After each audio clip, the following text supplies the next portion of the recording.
Buenas noches, ¿cómo están? Bienvenidos todos a otra emisión de acá del canal, donde a petición de uno de los miembros del grupo de incendios solicitó que se hablara un poquito de lo que es la clasificación de riesgos. Esto forma parte de una presentación mucho más grande, que es de un curso básico de rociadores.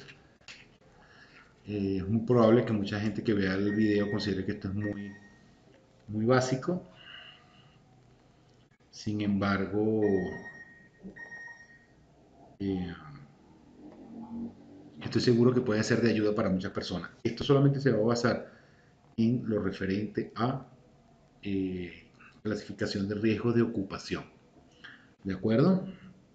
Entonces comencemos. Cualquier duda, cualquier mejora que quieran sobre esto, pueden solicitarlo a través del canal, haciendo un comentario. Y la presentación lo voy a dejar ahí en los comentarios para que ustedes la vean. Insisto, esto es muy básico y espero que sea de utilidad para todos. Entonces, como le comentaba, esto forma parte de una presentación más grande de un curso que se llama eh, Diseño de Sistemas de Rociadores Automáticos Nivel Básico, donde vamos a hablar de dos temas: los riesgos básicos de ocupación y el espaciamiento de rociadores para riesgo de ocupación. Como siempre les recomiendo, por favor, paciencia, porque esto es una grabación hecha a un solo tiro. Obviamente puede haber errores, interrupciones, ruidos ambientales. No es mi deseo, pero la idea también es hacer las cosas de la forma más dinámica posible. Entonces, hablemos de los riesgos básicos de ocupación o clasificaciones de ocupaciones. En este caso, como son sistemas de rociadores asociados a la NFPA 13. Entonces, la definición de riesgo de la NFPA 13 que usaremos aquí se define como riesgo, el reto de extinción que tendrá el rociador. Esto es muy importante porque la palabra risk and hazard es muy diferente en inglés, y dentro de la NFPA hay que tener cuidado de que el hazard que se habla en la NFPA 13 es diferente al hazard que se habla en otras NFPA, como la 101, por ejemplo. Y adicionalmente a eso, el hazard en la NFPA 13 está asociado con el reto que embarga para el rociador la extinción del incendio. ¿De acuerdo? Entonces, este hazard se basa básicamente en las cargas de combustible y la severidad del daño que produce el incendio y en el esfuerzo, entre comillas, que debe hacer el rociador para extinguir el incendio. Desde el punto de vista de la dinámica de la extinción, no se va a discutir en esta parte. El proceso de extinción del fuego por parte del rociador es bastante complejo. Entonces aquí nos vamos a limitar a algunos aspectos informativos de la norma. ¿De acuerdo? Entonces, de hecho, aquí hay un comentario del manual, en el FAQ del manual, donde dice si las ocupaciones son los mismos hazards presentados en otros documentos de la NFPA, y aquí claramente dice que no. ¿Ok? Que las clasificaciones de riesgo de ocupación de la NFPA 13 no están previstas para coincidir o alinearse con las clasificaciones de ocupación de otros códigos y estándares. Eso es muy importante y es un error muy común en diseñadores y pseudodiseñadores, ¿sí? Que inclusive utilizan algunos otros aspectos de la NFPA 13 para extrapolarlo a otro tipo de riesgo. Entonces no aplica. Igualmente, cuando uno aquí hable de análisis de riesgo, cuando uno hable aquí de análisis de riesgo, no nos estamos refiriendo a los análisis de riesgo de algunas otras NFPA, sino nos estamos refiriendo a clasificaciones por ocupación o de commodities de la NFPA 13.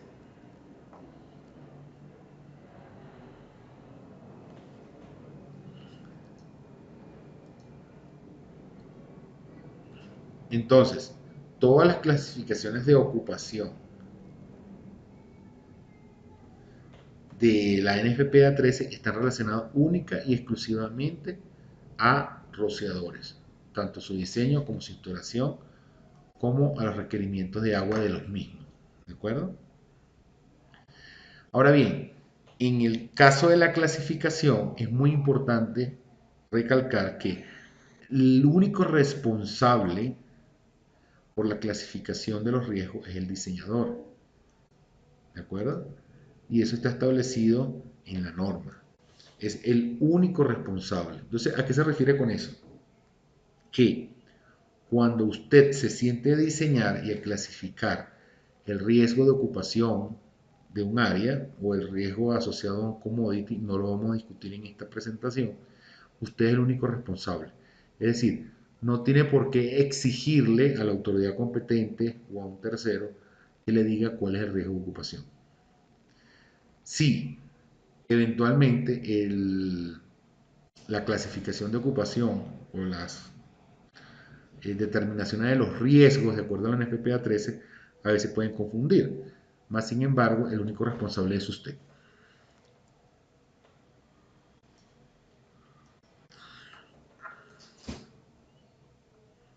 Entonces, es muy importante señalar en este momento,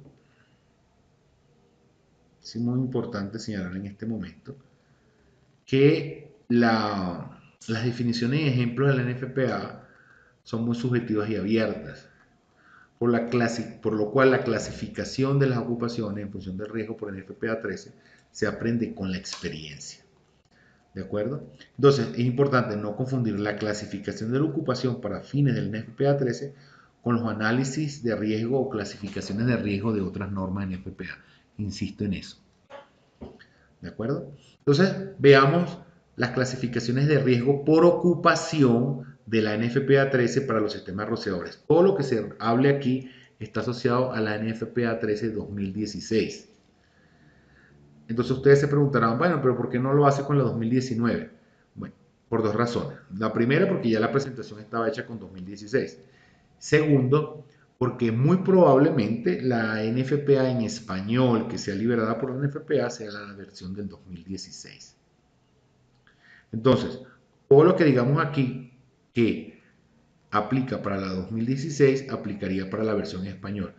Y ya responsabilidad de cada quien buscar en la 2019 los cambios, entre comillas, que hay bastantes, de tal manera de que pueda ver si hay algunas diferencias. Le adelanto que entre el 2016 y el 2019 muchos de los conceptos que vamos a discutir aquí no han cambiado. Quizás se hayan cambiado algunas cosas referentes a las áreas de cobertura de rociadores, por ejemplo, y la ubicación dentro de la norma.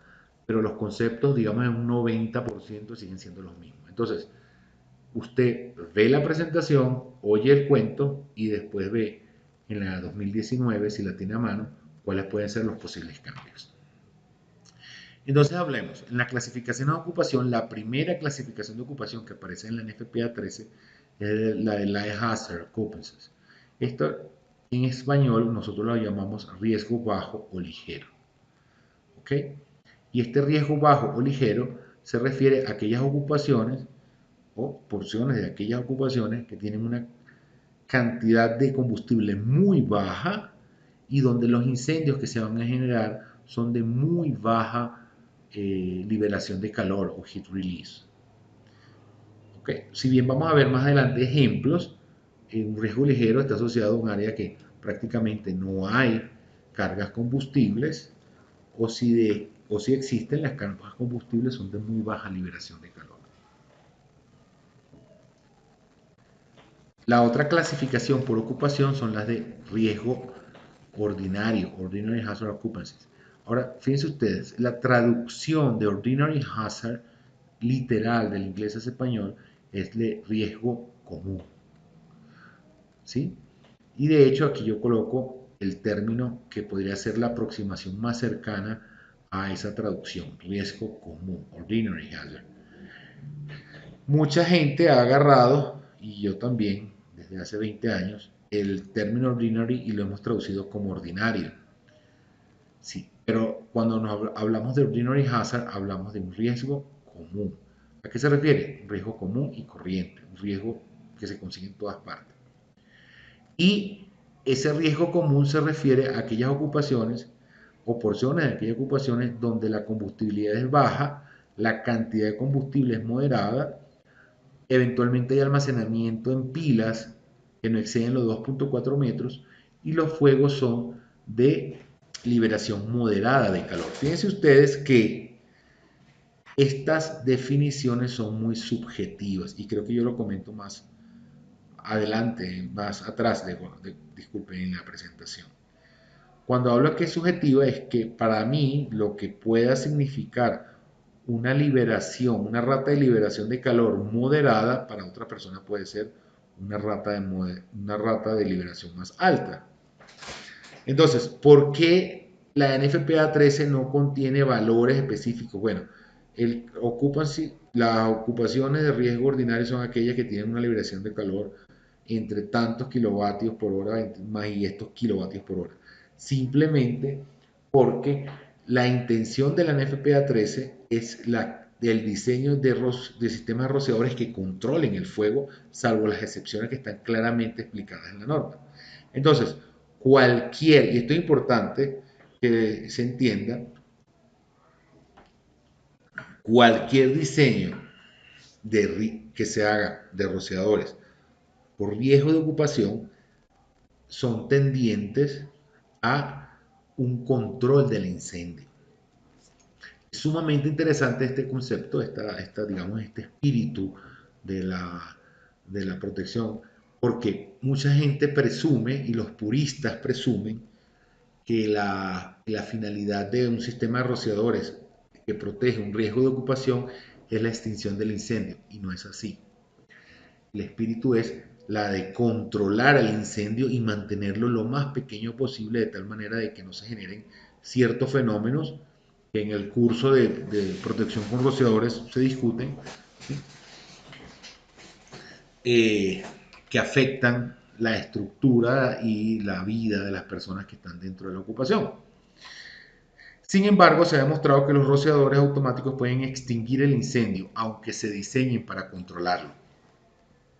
Luego, toda esa especificación del riesgo se hace en forma cualitativa porque puede variar mucho y la NFPA 13, como todas las normas NFPA, no son oráculos, ¿de acuerdo?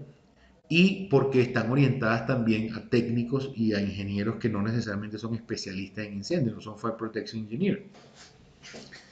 Luego, si usted es un Fire Protection Engineer y está haciendo un diseño por desempeño, entonces usted puede hacer el cálculo de la liberación de calor, etcétera, y puede determinar lo que usted quiera. Sin embargo, esto no está orientado ni la NFPA 13 ni el diseño de sistemas rociadores por la NFPA 13 está orientado a expertos en ingeniería de incendio, sino a personas que tienen, digamos, rudimentos de conocimiento de hidráulica y piping y que a partir de las orientaciones de diseño de la NFPA 13 pueden diseñar un sistema de extinción con rociadores suficientemente confiable.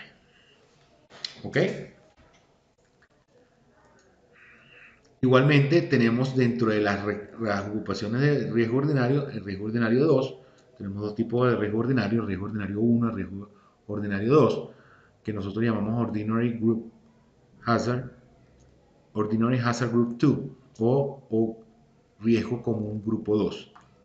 Entonces serían unas ocupaciones que tienen un nivel de liberación de calor más alto en los incendios y que contienen almacenamientos apilados de no más de 3,7 metros. Luego están las ocupaciones de riesgo extra que se dividen en dos, riesgo extra 1 y riesgo extra 2. E igualmente están asociadas tanto el extra hazard grupo 1 como el extra hazard grupo 2 a ocupaciones donde existen valores de combustibilidad más altos, ¿sí? Eventualmente hay acumulación de polvos, hay probabilidad de fuegos de desarrollo rápido, presencia de líquidos inflamables, etc. Entonces, esta presentación es de orientación, obviamente aquí nos creemos que podemos disertar o hablar sobre todos estos temas, por lo tanto se recomienda que usted lea la norma y revise todo esto en las normas. Todos estos literales 5.3, 5.4, 5.41, 5.42 están asociados a la NFPA 13 2016. en la norma NFPA 13-2019 estos literales cambiaron. ¿De acuerdo? Entonces, veamos algunos ejemplos de riesgo ligero. Algunos personas que leen los videos, que ven los videos y leen las representaciones me dicen, pero ¿por qué tú todo lo pones con pegas ahí extracto de la norma en inglés, que yo no sé inglés, yo sé español, etcétera? Le voy a explicar por qué. Lo primero es porque la única manera de leer la norma actualizada es leerla en inglés. ¿De acuerdo? Y segundo, porque si yo agarro y traduzco todo esto que está acá, eh, puede perder fidelidad. Entonces, prefiero que usted vea el extracto de la norma con su numeral y luego usted lo busca en la norma correspondiente. Insisto, es muy probable que la norma en español sea de esta versión, de la de 2016, y entonces se le va a hacer más fácil conseguir los literales con la traducción que haya hecho el editor. Entonces, ejemplo de riesgo ligero. Entonces, aquí en la sección de los anexos de las NFPA 13, sección A52, se hablan de algunos ejemplos de riesgo ligero. Entonces, se habla de iglesias, club, áreas educacionales como colegios, hospitales, ¿sí? Museos, residenciales, etc. Las áreas de donde se sienten las personas en los restaurantes. ¿Ok? Tengan en cuenta lo siguiente. Los ejemplos de la NFPA 13 son eso, ejemplos. Ya que no es posible hacer una lista de todas las posibles clasificaciones de ocupación que existen en el mundo. Adicionalmente a eso, insisto, la NFPA 13 y cualquier otra NFPA no es un oráculo, no es una Biblia, no es que ahí contiene toda la información de protección de incendio del mundo y usted debe conseguir ahí cualquier justificación normativa o cualquier clasificación de cualquier ocupación que exista. No, ahí se dan recomendaciones, lo que se llaman design guidelines. Entonces, los ejemplos que muestra la NFPA en sus anexos para riesgo ligero, ordinario 1.2, extra hazard 1.2, etcétera, son simplemente de orientación para que usted eventualmente o la pega, ¿sí? En su diseño, coincidiendo lo que está diseñando con lo que está ahí, o hace un ajuste por analogía. Eso quiere decir que, por ejemplo, si usted tiene un hospital, ¿sí? O un ancianato, entonces un ancianato de repente se parece a este apartado 11, Nursing and Convalescent Homes, ¿sí? ¿De acuerdo? Por decir algo.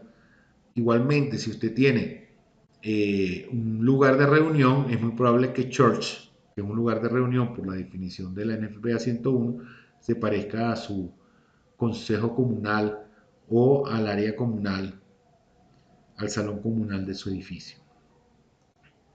Cuando la ocupación no existe en la lista, se usa la analogía o la aplicación de definición. ¿A qué se refiere la aplicación de la definición? Usted va a la definición, que ya dijimos que es subjetiva, y en función de la definición usted puede hacer una clasificación. Es probable que en algunos casos la misma ocupación sea clasificada diferente. ¿A qué se refiere eso?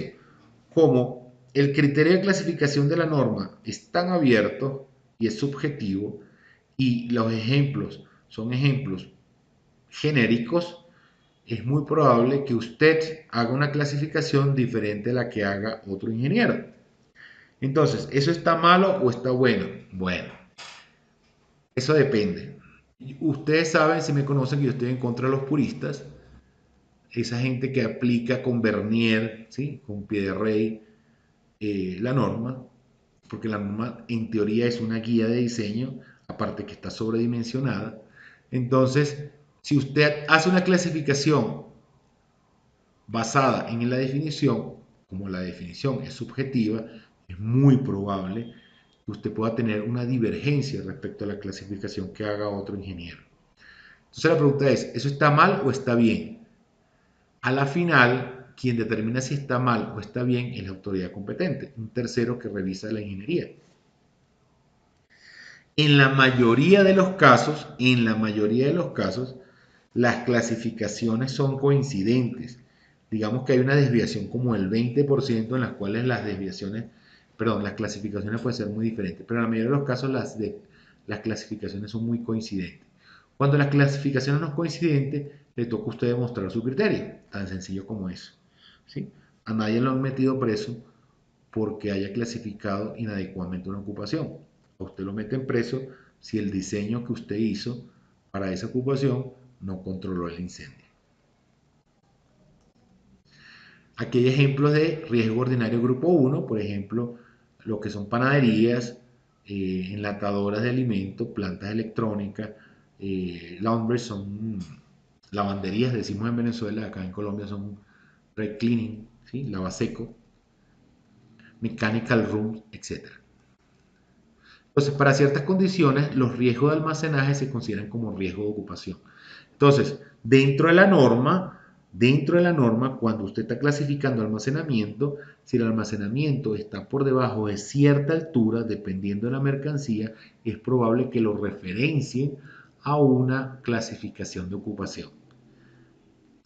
Esto es importante saberlo porque a veces las personas confunden la aplicación de, perdón, la clasificación de ocupación con la clasificación de mercancía. Son dos cosas muy diferentes. El hecho de que la NFPA 13 contenga una, ¿cómo llamarlo?, una conversión de un riesgo de mercancía de almacenaje en un riesgo de ocupación para ciertas condiciones no implica que usted un riesgo de almacenaje lo pueda clasificar, disculpen, como un riesgo de ocupación. Un riesgo de mercancía y almacenaje, un riesgo de mercancía y almacenaje, que depende de la mercancía, el empaque, el arreglo de almacenaje, etc. Sin embargo, la NFPA dice para ciertas alturas de almacenaje, ciertas mercancías con ciertos arreglos de almacenamiento coinciden en requerimientos de agua con los riesgos de ocupación. Muy importante, en los cambios de la NFPA 13-2019 existe una tabla en la sección 4 donde esta conversión de los riesgos de ocupación a riesgos de los riesgos de almacenamiento, los riesgos de ocupación requieren tiempos de reserva de agua diferentes a los riesgos de ocupación per se. Aclaro esto en este momento porque eso puede generar confusión.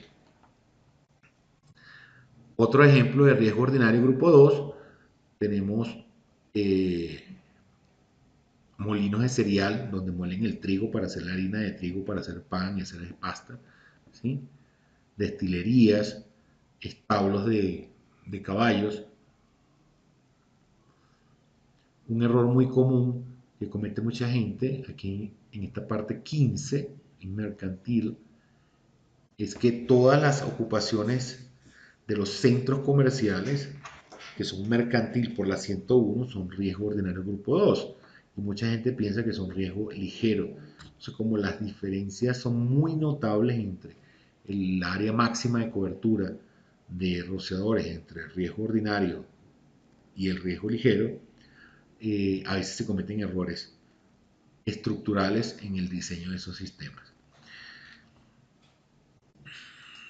Ejemplo de lo que son riesgo extra grupo 1, ¿sí? Ya estamos hablando de áreas donde se corta madera, textiles, hangares, salvo aquellos que están gobernados por la 409, die casting, ejemplo. Y el riesgo extra grupo 2, plantas de asfalto, ¿cómo se llama eso? Quenching con aceite, manufactura de plásticos, etc.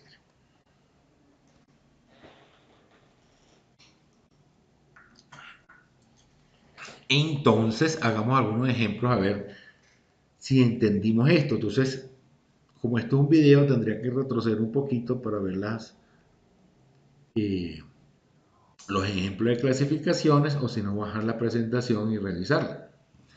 Entonces, hagamos algunos ejemplos para practicar la clasificación de ocupaciones. Obviamente estos son ejemplos didácticos. La idea es pensar un poquito y buscar en lo que se ha hablado a ver si podemos clasificar los riesgos de ocupación. Entonces tenemos aquí por lo menos unas oficinas. Fíjense ustedes que los más puristas o los buscadores de problemas se van a poner a evaluar sobre liberación de calor de las alfombras, de estos. No, aquí estamos hablando sobre una aplicación prescriptiva de la norma. ¿De acuerdo? Entonces aquí tenemos unas oficinas, aquí tenemos una planta enlatadora de alimentos. Entonces, ¿cómo piensan ustedes que se puedan clasificar esas ocupaciones? Le doy unos segundos para pensar.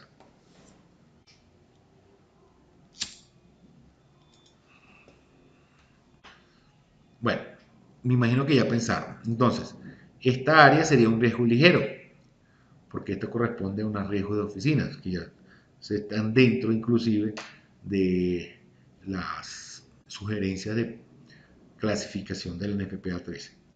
Y esto entra en la categoría de canaries. Entonces sería un riesgo ordinario 1.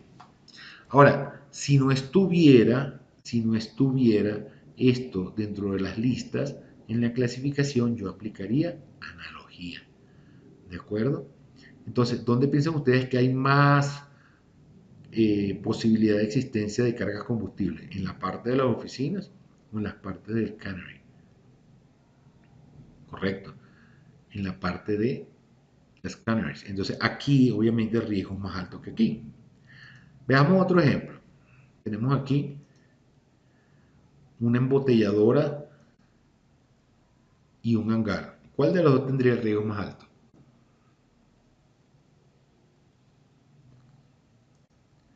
Entonces, en esto que es una planta de proceso, podremos estar hablando de un riesgo ordinario 1 y aquí en la parte de este hangar, donde está este avión, de un riesgo extra 1.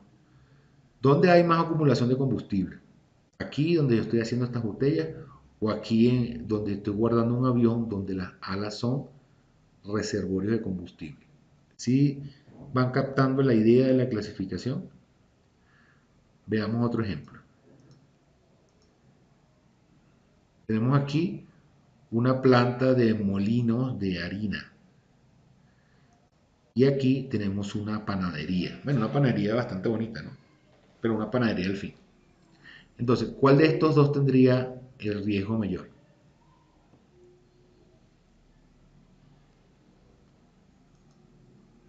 Este, de hecho, es una definición directa de la NFPA, sería un riesgo ordinario 1. Y este sería un riesgo ordinario 2. Porque aquí yo tengo el pan, ¿sí? Eventualmente con elementos de empaque, etc.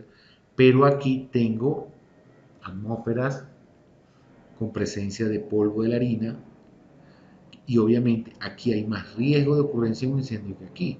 Y aquí la liberación de calor va a ser más grande que aquí en caso de un incendio. Entonces, ese es el enfoque de clasificación de riesgo de la NFPA 13.